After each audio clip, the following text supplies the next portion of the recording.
President Biden is declining multiple calls now for him to drop out of the race for re-election. In a letter released just a moment ago, the president said the question of how to move forward has been well aired for over a week now. It's time for it to end. NewsNation D.C. Bureau Chief Mike Viqueira joining us now on the phone.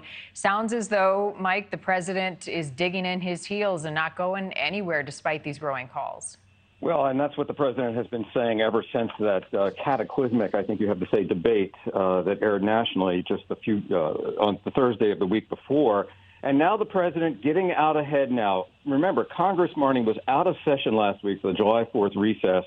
Now they are filing back into Washington, and this is a pivotal moment for the future of this president, the future of the Democratic Party nominee, as these congressmen and senators get together on the Democratic side and decide whether or not, get together, speak face-to-face, whether there will be a hold hands together and jump kind of moment where they publicly ask the president to step aside in favor of another nominee over these concerns of his age. Now, the president writing this letter, an extensive letter making the case that he is the nominee. The voters of the Democratic Party have spoken through the primary process.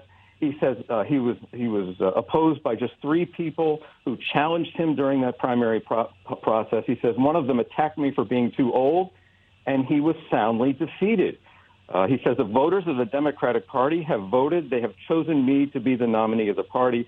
He says he declines to step aside, very firmly and forthrightly stating this now, perhaps more forthrightly than we've heard in the 10 days since that debate that has ignited all of this concern within the Democratic Party and all of these conversations now that, again, Marni, were happening behind the scenes, like that conference call last night convened by the Democratic leader in the House, Hakeem Jeffries, where as many as 4 members spoke out loud and on that call saying that they favored the president stepping aside.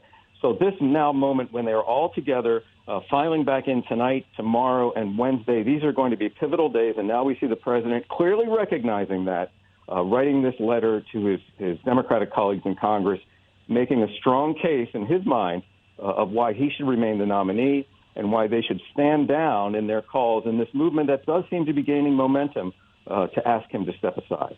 Mike, I think the question some may be asking is the only scenario that the president himself decides to step aside, that he withstands the pressure and is determined to move forward, or is there another scenario where there is more power with lawmakers and when it comes to the convention and delegates? Listen, I think it is up to Joe Biden himself and his family to decide whether he's going to do that, because the primary process is played out, because these delegates who are set to convene beginning August 19th in Chicago are sworn to Joe Biden. And remember, this vote is expected to happen earlier in August now, off camera, and not at the convention in Chicago. So an accelerated process.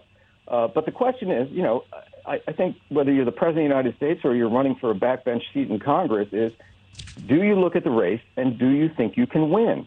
And so that would be the ultimate decider. Now, Joe Biden in this letter says he is the man who can beat Donald Trump. He said this before. He's done it before. He did it in 2020, and he's going to do it again.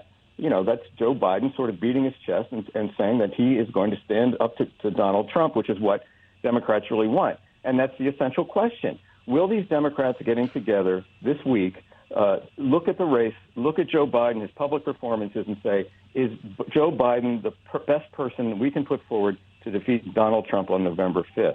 And so if Joe Biden, I don't want to speculate too much, but if Joe Biden or any other politician looks at the race and figures he's not going to win, that helps him make that decision. But you're right, Marni, it is Joe Biden's decision at this point.